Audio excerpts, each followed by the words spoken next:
I'm a Virgo rising, and so and for me, I think what made me great as a football player was that I loved to practice, that I loved to get better, and all I could think about was how can I get better? How can I get better?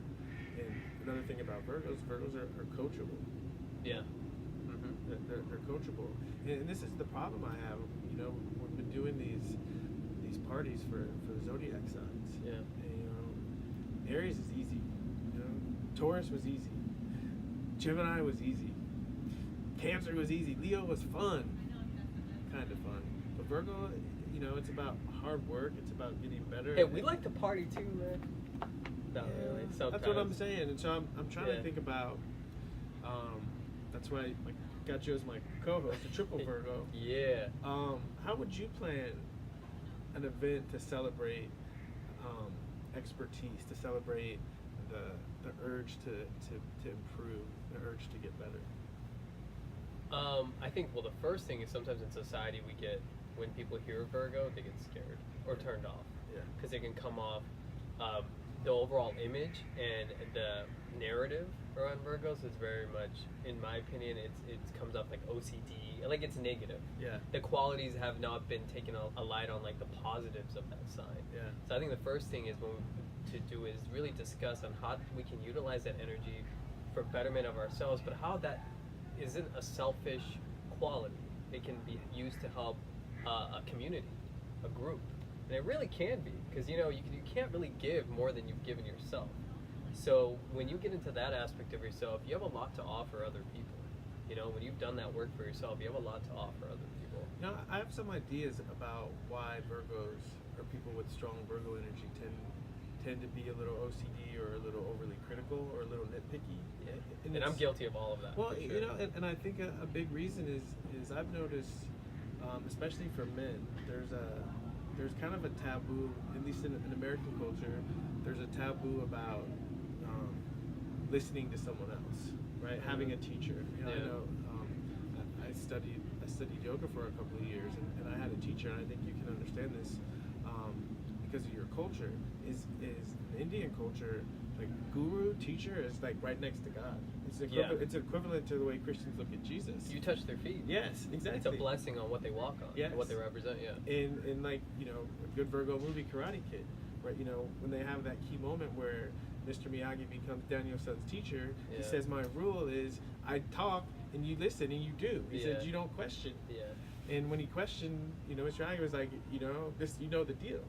And I think there's a taboo against trusting someone enough to do what they say. Yeah. And I think that, we all need to learn to have that humility where we understand where we keep screwing it up. And in these movies, so Linnea and I, being Virgo season, we had Virgo movie night. Yeah. First movie we watched was Karate Kid. Yeah. Second movie was Memoirs of a Geisha. Okay. And the third movie was Finding Forrester.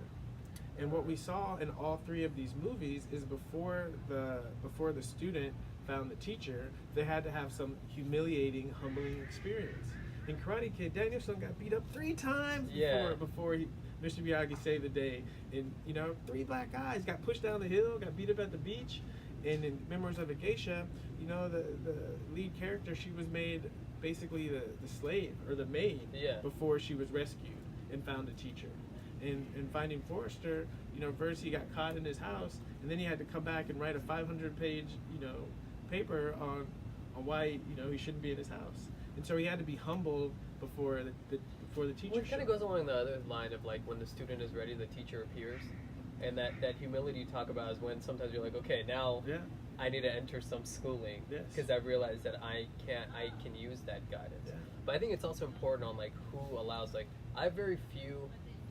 I mean, the world is a teacher, so in that spectacle, it's different. But when the world teaches, it's harsher. It is, and this is what I mean is if we can have the humility to realize, wow, this is something that I'm not very good at, or in a positive sense, this is something I want to get better at. I wonder who I can find that can help me get better, and then putting your full trust in that person. I think the full trust that took a lot of work for me.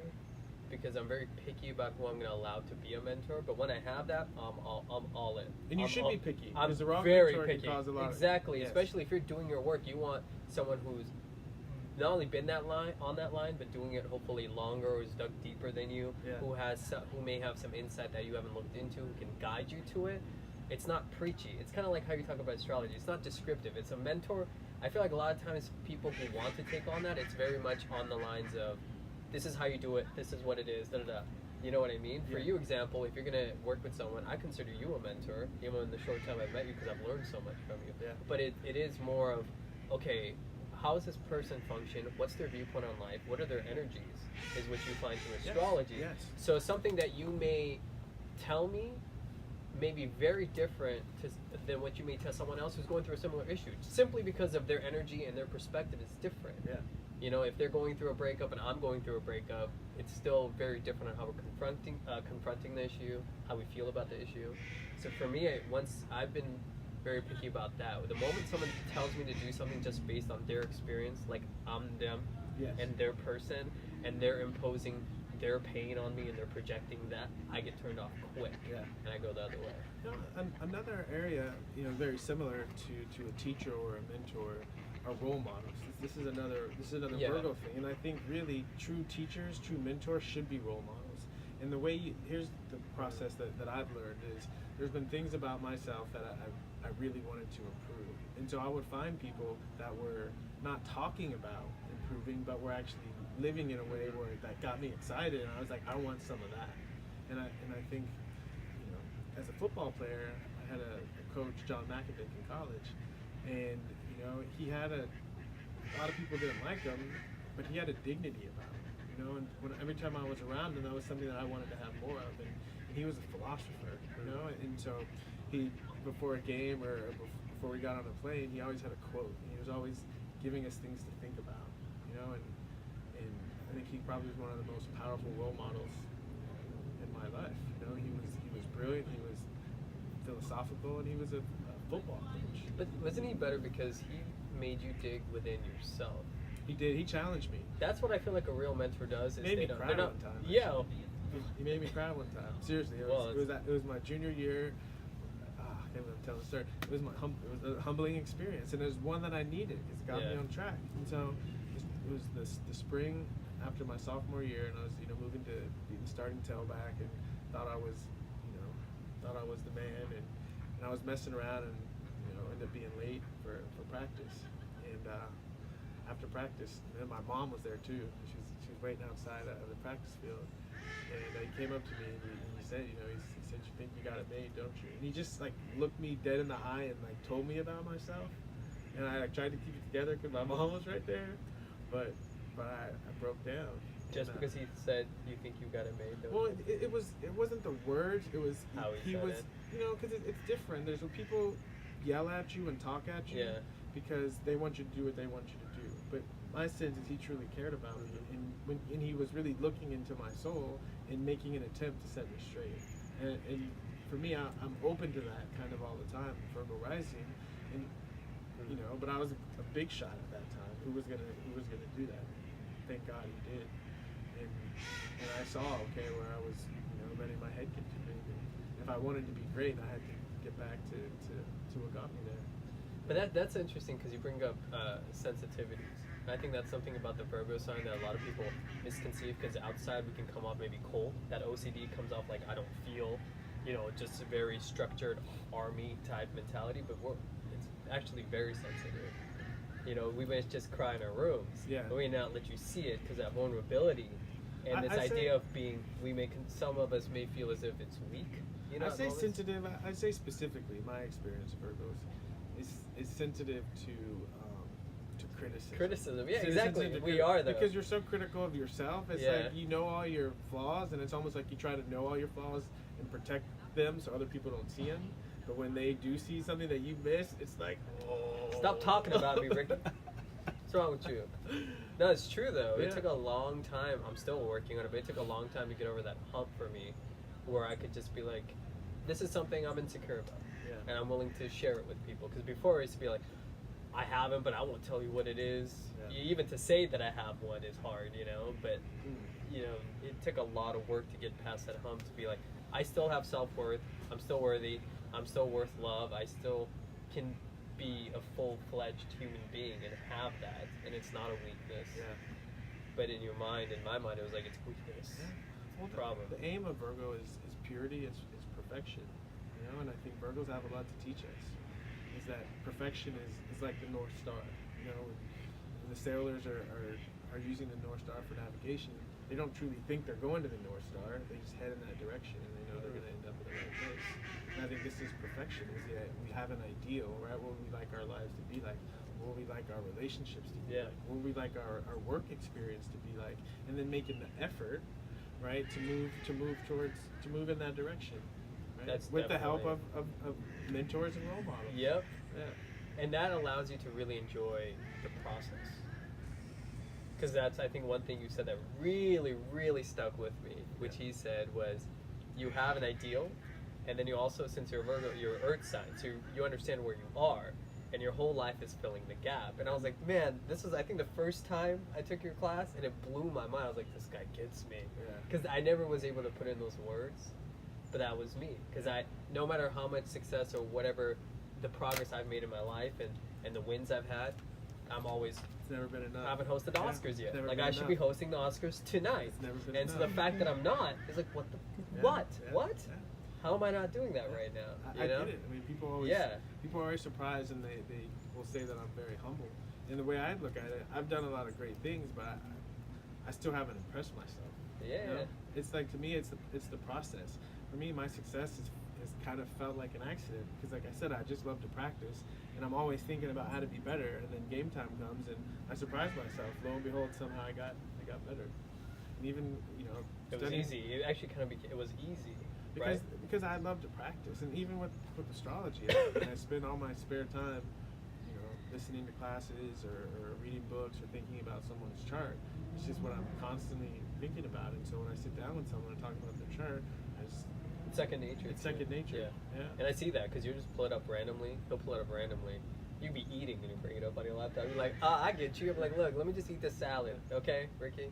But the other part is. I'm gonna get a little astrological here, okay? So, transits and progressions. You know, that's when planets are moving, right? Mm-hmm. So, planet Neptune has been moving through my 6th house for the past, 10 years. Now that's interpersonal relationships, right? Or relationships. 6th house? Is that related? 6th house is finding teachers. Is lineage, finding teachers.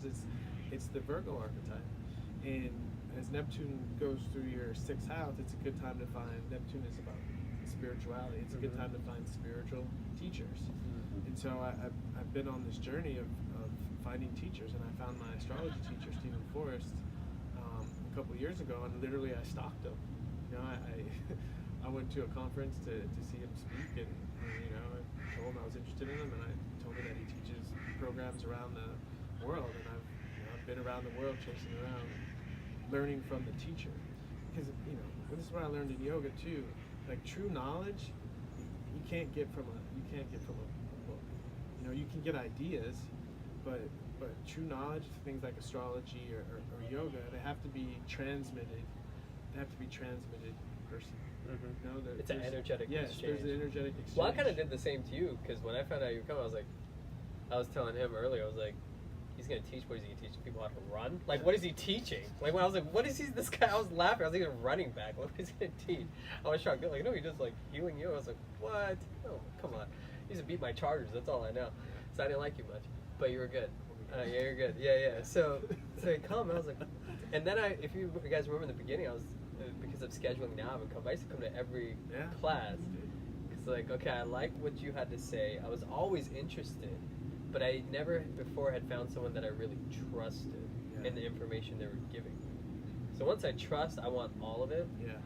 And I never understood what it was until you told me, until you said something about the descriptive and being prescriptive. Yeah. And I realized subconsciously I was getting very turned off because it was very descriptive. It was very finite and fatalistic, actually. Yeah. And that really turned me off. Yeah. So when I was interested in people would just look at a chart and be like, this is what's going to happen to you, and this is where you're screwed, and this is where it's good, and you're like, it took me out of the equation a little bit. Yeah. So I got turned off. I mean, I do prescriptive astrology rather than descriptive astrology for one reason. It's more accurate. If you try to describe someone, you might say a couple things that surprise them, but Yeah. your accuracy, at best 50-60%. It's really biased because you're projecting like your personality and what you would do with that. Exactly, and you're trying to predict their behavior, and you're eliminating their opportunity for free will. And prescriptive astrology is, I look at the symbols, and the symbols just tell me, the questions that are facing you in this lifetime, or the questions that are facing you this week or this month or this year. And so I give advice about ways to look at the questions, and I know, because I've been doing this for a while, that when the symbols say there's questions people are asking, when I tell people that, they're facing the things that I'm talking about, and I try to give insight about different ways to look at it, and I'm 100% pretty much accurate, because I'm not trying to predict how people are going to act. I'm just trying to give insight to the natural questions that each of us faces, and an astrology chart and the symbols of the planets can give us information about what we're wrestling with right now. But going into that, I think when you say what would you do for Virgos, right? I think that's the thing. I think a Virgo would want to know, a chart's more than your sun sign? Yeah. Teach me. The technique. Teach me the technique. Because if a person doesn't know, and especially if you have that Virgo energy where you want to know every detail, and then that is just mesmerizing to someone. You know what I'm going to do? You know what I'm going to do? Sun sign. You know what I'm going to do for the Virgo party is I'm going to teach, and I'm going to teach the technique for seeing past lives in a birth chart. Nice. Yeah. Oh wow, it's a technique. It's a technique, and you even spent an hour doing that on me. I had no idea you were going to talk about that. So what I'll do is I'll briefly go over the theory, and I can do this all within an hour and a half. I'll briefly go over the theory, teach the technique, and then we'll put some charts up, and we'll do some examples. Past life examples. Yeah. Wow. Yeah. I think that would be really cool. Yeah. I think that's where a Virgo would get really intrigued, because we want to know how you're getting the information. Yeah, Not exactly. be told the information. Exactly. Tell me what this means, and then I want to know if I'm going to trust you. I'm not going to say anything, but I want to know how you're deciphering those variables. Exactly. Because then I'll see how am I deciphering them, and I'll compare and contrast. I think one of the negative stereotypes, inaccurate negative stereotypes about astrology, is that it's woo woo, hocus pocus, that it's magic, but it's not. It's very technical. Well, you talk about the birthday. If you celebrate your birthday, that's a solar return. Yeah. That is an astrological event. Yeah, but it's technical in the sense of it's. I'm not going to go as far as to say it's science, because I don't want to offend anyone, but it's very logical, right? They take a year, 365 days, and they take a circle and they put it on top of the year and they round. Okay, 360 degrees. Okay, and so a year, 365 days, and they take that circle of a year and they divide it by 12. And every cycle has phases, right? We recognize the beginning, the middle, and the end, right? But you can break that same cycle down into 12 phases. Yeah. And they just call each one of those phases a sign. But what the signs really are just a phase of 12 in a cycle. It's almost like biorhythms. It's like an energy. Exactly. Yeah. Exactly. Yeah. Exactly. And it's the same way, birthdays, or even if you think of, when we were more of an agrarian culture, we knew when the spring started, that's when we planted certain crops. And we knew that we would harvest them in the fall. Yeah. Right? Again, that's based on the cycle of the year. And we know winter's coming, right? And they knew to prepare food when winter's coming. Yeah. Right? Yeah. Capricorn, right? Hard work. Did you prepare? People that are Capricorns, you'll see, they tend to be more prepared than the rest of the other people. It's not. And this is what I really hit me this year during Leo season in the summer. Living here in Venice, driving to school, and just walking around and seeing old girls in the short shorts, and people have riding their birds around, people having parties, people wanting to express themselves and have a good time. People not as afraid to show a little bit more, right, and to enjoy themselves. That's kind of like the Aquarian age, right? Well, Isn't that's that more. energy? That's just more the season, right? Or if you think of this Virgo season, right? Again, we'll go back in time to when we were in agrarian culture, right? You were getting ready. Your crops were getting ready, so you were doing a lot of work. Yeah. You were doing a lot of work. You're getting ready. We're happy when we feel productive. Exactly. When you feel useful. When I feel useful, Yeah. productive. Yeah. So then I'm still learning, but I'm getting better of learning on how do I feel useful and productive when I'm resting. So now I go, oh, I'm resting because my body is revitalizing. It needs this energy. Because I used to think of rest and vacation as a waste of time. Yeah. And that's not a healthy balance of life at all. Yeah. So now even when I'm like resting or if I'm watching a movie, my body needs this time. Yeah. This time is useful because it's rebuilding. Yeah. If I had worked out, my muscles are rebuilding, or I'm resting because I had a long day. It needs this rest. So I had to rewire the way I thought about it. Otherwise, even while I'm doing it, I'm like, man, maybe I should just do an email or a business plan or work on a scene right now or, Yeah. you know, write some more material. I'm like, no. You need this too. This is just as useful. And then it allowed me to have a more full-fledged life with less anxiety and more being present and enjoying. Yeah, I mean, I think of, triple Virgo had a lot of that stuff in the 12th house, and so that adds a whole another level of anxiety because the 12th house is, I talked about the circle. It's the last phase, so it's about endings, right? And if you have this need to be productive, but what you're dealing with a lot in life is things ending, right? Is just like you said, having that ability to realize that there's a time to get work done and there's a time to let things be. It's a constant daily practice. It takes work daily. I have to remind myself.